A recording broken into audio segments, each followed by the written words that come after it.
Voilà, c'est parti, l'enregistrement.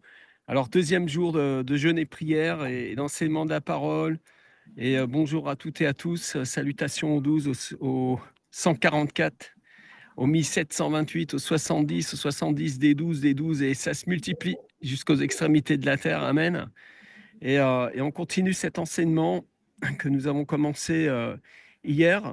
Et je vais rebondir sur vraiment un message. Là, ça va être un petit peu plus apostolico-prophético. Amen. Vous êtes prêts? Alors, on est encore dans l'Épître aux Hébreux et je voudrais juste souligner ça. Et c'est très important, vraiment important. Je veux que ton esprit soit complètement libéré du joug religieux et que tu marches dans la liberté glorieuse, enfant de Dieu. Jésus t'a tellement béni, tu sais. Le sacrifice de Jésus, on ne peut pas le rabaisser à notre religion, mes amis. Christ a été crucifié et il a porté nos péchés. Et qu'est-ce que disent les Écritures dès le début, hein, dans la Genèse de l'Épître aux Hébreux? Il dit Dieu ayant autrefois parlé à nos pères en divers temps et de diverses manières par les prophètes, nous a parlé en ces derniers temps par son Fils, qu'il a établi héritier de toutes choses. Christ est notre roi de gloire et il a hérité de toutes choses. Amen. Tout est dans ses mains. Il tient le monde dans sa main et par lequel aussi le monde a été fait et qui, étant la splendeur de sa gloire et l'image empreinte de sa personne, soutenant toutes choses par sa parole puissante, après avoir fait par lui-même la purification de nos péchés. Il a fait la purification de nos péchés. Il l'a fait. C'est accompli. Christ sur la croix a absolument accompli tout notre salut. Et vous avez été justifiés. Dieu nous a justifiés par sa grâce. Et celui qui a accompli la purification, ce n'était pas un simple homme, mais c'est un homme parfait. Et il est 100% homme, 100% Dieu. Il est la splendeur de la gloire du Père. Il en est l'empreinte parfaite. Il n'en est pas juste un reflet, un bout de la divinité. Il est la divinité complète. Toute la divinité, toute la la substance divine est en Christ, toute la plénitude de la divinité en Christ. Et nous lui appartenons et il est à nous. Mon bien-aimé est à moi et je suis à lui. Et sa bannière sur moi, c'est l'amour. Mon ami, tu as été sauvé glorieusement. Quelle puissance! Quel puissant salut! Quel salut éternel, parfait, dont nous avons été mis au bénéfice. Alors, nous n'avons pu... de raison de douter de son amour. Nous n'avons plus de raison même de nous apitoyer sur notre sort. Beaucoup d'enfants de Dieu, malheureusement, perdent une énergie incroyable à essayer d'améliorer leur salut, à essayer d'assurer leur salut. Cette peur de perdre le salut a fait perdre tellement de puissance, tellement d'énergie. Et en fait, c'est croire un faux évangile, parce que l'évangile, eh bien, c'est cela. Il nous a tant aimés qu'il a donné sa vie sur la croix pour nous, et il nous a rachetés par son sang précieux. Alors plutôt que de méditer sur tes défauts, sur tes limites, sur tes incapacités, médite sur sa grande puissance, sur sa gloire, sur la puissance du sacrifice de Jésus. Son œuvre accomplie à la croix est tellement parfaite. Et ton âme, eh bien, elle a besoin de se convertir à la bonne nouvelle aujourd'hui. Soyez bénis au nom du Père, du Fils et du Saint-Esprit au travers de ce message. Et maintenant que nous savons qu'il a accompli la purification de nos péchés, eh bien, nous nous jetons dans son amour, nous jetons dans sa grâce et nous marchons dans la lumière, comme lui-même est dans la lumière. Nous demeurons en lui comme lui demeure en nous, par la puissance de la résurrection, sur le fondement de la grâce, au moyen de la foi. Étant donc justifiés, désormais, nous pouvons marcher le cœur purifié d'une mauvaise conscience, au moyen de la foi. Est-ce que vous comprenez ça? Beaucoup de chrétiens ont utilisé la foi pour avoir une nouvelle voiture, tu sais, pour acquérir des choses terrestres. Maintenant, je te propose d'utiliser toute ta foi à croire que ton cœur lui appartient pour l'éternité et que nul ne pourra arracher cette brebis que tu es de sa main puissante. Il t'a fait grâce, il t'a fait miséricorde. Il fait miséricorde à qui il fait miséricorde. Est-ce que tu le crois? Est-ce que tu le crois? J'ai besoin que tu le crois. Si tu commences à croire cela et que tu utilises le don de foi que Dieu a mis en toi pour croire qu'il a accompli pour nous la purification de nos péchés, mon ami, tu vas devenir une personne tellement joyeuse, tellement heureuse, tellement assurée. Et je vis dans mon cœur aujourd'hui cette assurance d'avoir un trésor au-dessus. Pendant que les gens me parlent, je suis là, je médite en même temps sur la bonté du Père pour moi. Il m'a tant aimé qu'il a donné son Fils unique en sacrifice afin que si je crois en lui, je ne périsse pas, mais que j'ai la vie éternelle. Je l'ai. Et toi aussi, mon ami, tu as la vie éternelle. Tu as reçu ce cadeau. Et maintenant, ton cœur est libéré. Tu n'as plus qu'une seule envie, un seul désir, c'est de le louer, c'est de le glorifier, c'est de l'annoncer, de prêcher l'évangile aux nations, de faire des disciples, dans toutes les nations. Fais des disciples. Alors, mon ami, maintenant que tu sais que tu as été sauvé par grâce, tu n'as plus qu'un seul désir, c'est de le faire connaître autour de toi. Nous avons vraiment une bonne nouvelle. Nous n'avons pas une religion. Nous n'avons pas un joug de culpabilité à proposer aux gens, mais nous avons une véritable bonne nouvelle. C'est par la grâce que nous sommes sauvés. Et cette grâce, elle n'est pas une grâce inerte, c'est une grâce puissante qui nous enseigne la piété, à renoncer à l'impiété. Et comment elle le fait? Eh bien, tout simplement en venant habiter en nous. Et elle nous dégoûte du péché. Combien de témoignages j'ai entendus comme ça de gens qui étaient véritablement des petits cochons, des gens dans la sorcellerie, des gens dans des pratiques absolument obscures. Mais le jour où ils sont nés de nouveau, cette chose les a quittés immédiatement. La grâce leur a enseigné à renoncer. C'est la grâce de Dieu qui nous sauve. C'est sa grâce qui opère cela en nous. Et tu n'as pas besoin de te faire une pression religieuse. Quand tu fais une pression religieuse, tu es en train de pécher, justement. Le péché, la définition du péché, c'est de ne pas croire en Jésus.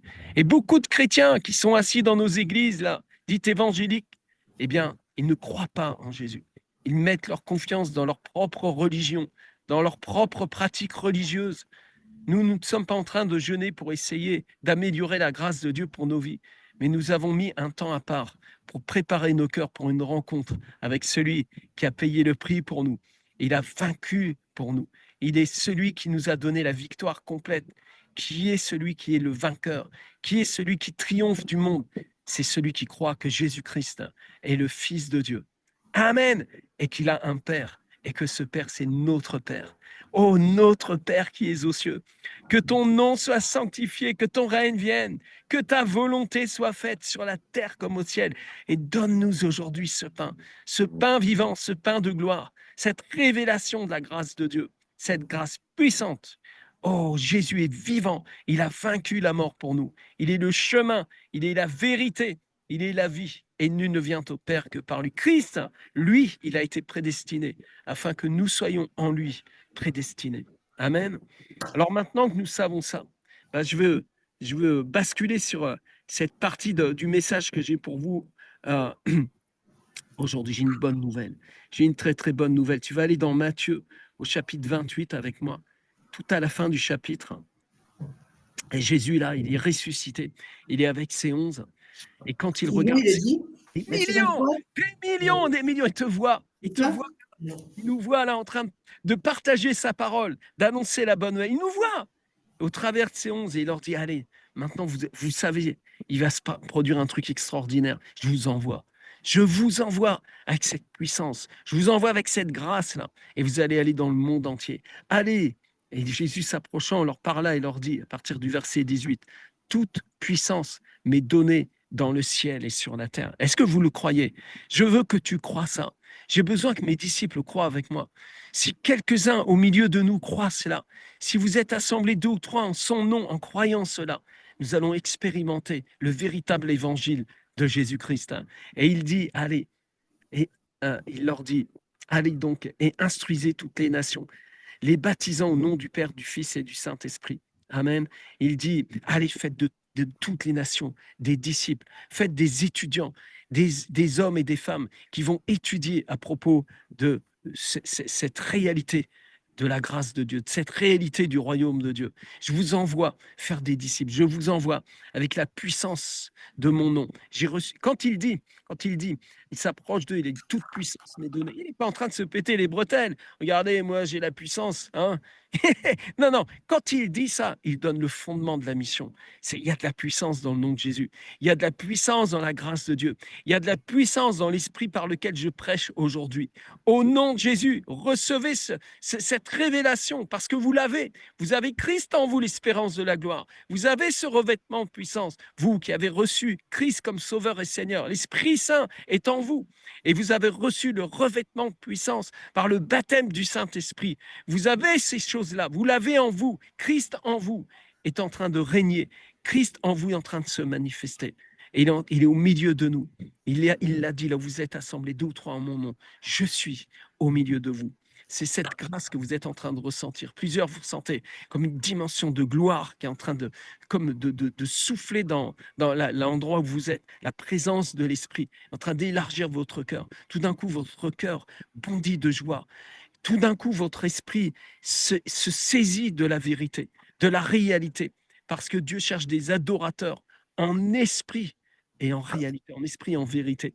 Alors, il est en train de faire, de faire rouler la pierre devant ce tombeau de la religion que le diable a essayé de transformer ton cœur là comme un tombeau de religion. Ton cœur n'est pas un tombeau de religion.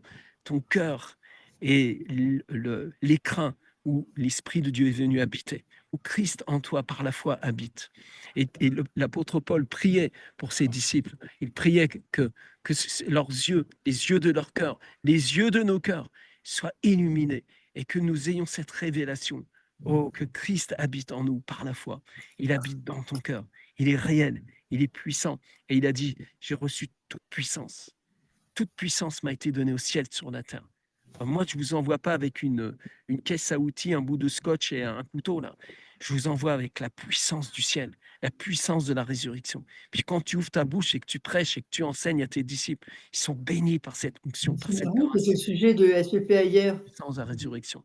Et pourquoi nous le savons? Pourquoi nous savons que nous ne sommes pas en train de donner des coups de poing dans l'air bêtement, mais que nous sommes en train de faire des trous dans la cime, de véritablement bâtir? Eh bien, parce que Christ lui-même l'a annoncé. Il a dit, vous allez enseigner ces choses que je vous enseigne, et vous allez les baptiser au nom du Père, du Fils, Saint-Esprit. Et puis, il leur dit, je suis avec vous tous les jours, jusqu'à la fin du monde. Moi, je suis avec vous tous les jours jusqu'à la fin du monde. Écoute-moi, mon ami. Écoute bien, que ton cœur entende maintenant les mots qui sortent de ma bouche. Christ, là, il est vivant et il est là, maintenant, ici, présent. Parce il l'a promis, il l'a dit. Et il est vraiment vivant. Il est vivant. Il est vivant. Il est vivant au siècle des siècles. Et il règne. Il est le même hier, aujourd'hui, éternellement. Il ne change pas. Alors écoute-moi très, très bien. Et je parle à mes 12. Je parle à mes 144. Je parle aux évangélistes dans la maison. Jésus vous envoie en mission.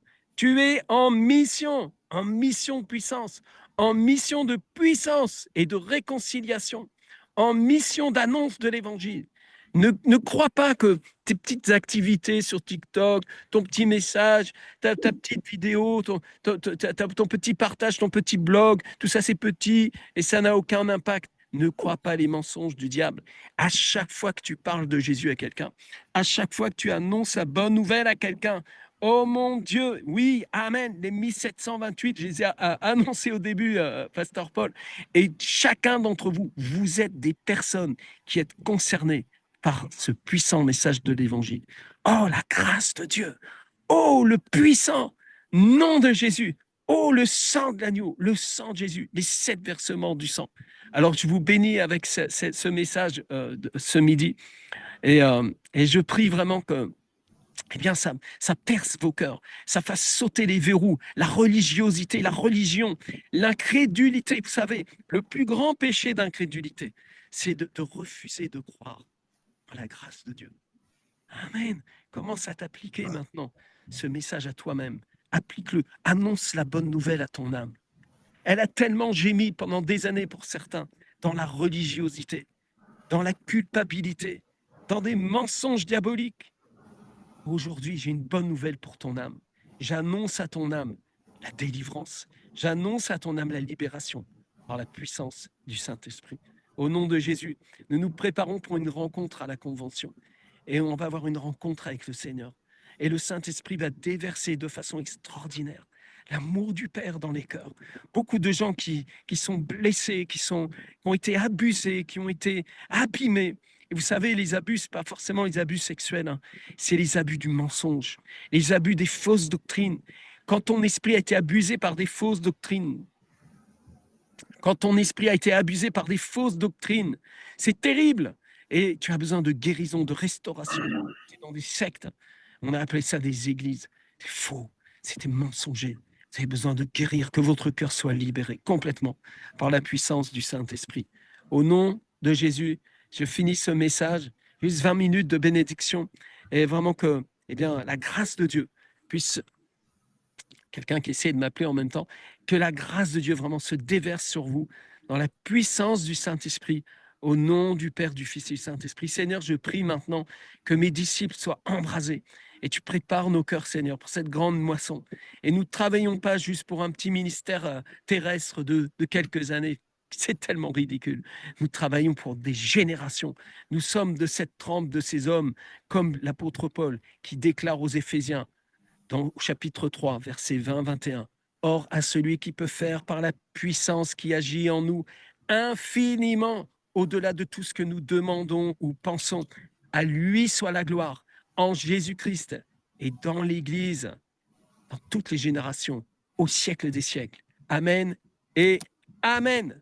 Que le Seigneur vous bénisse. À demain pour un autre message. Que le Seigneur continue à vous encourager. Et on se retrouve donc demain. Bénédiction.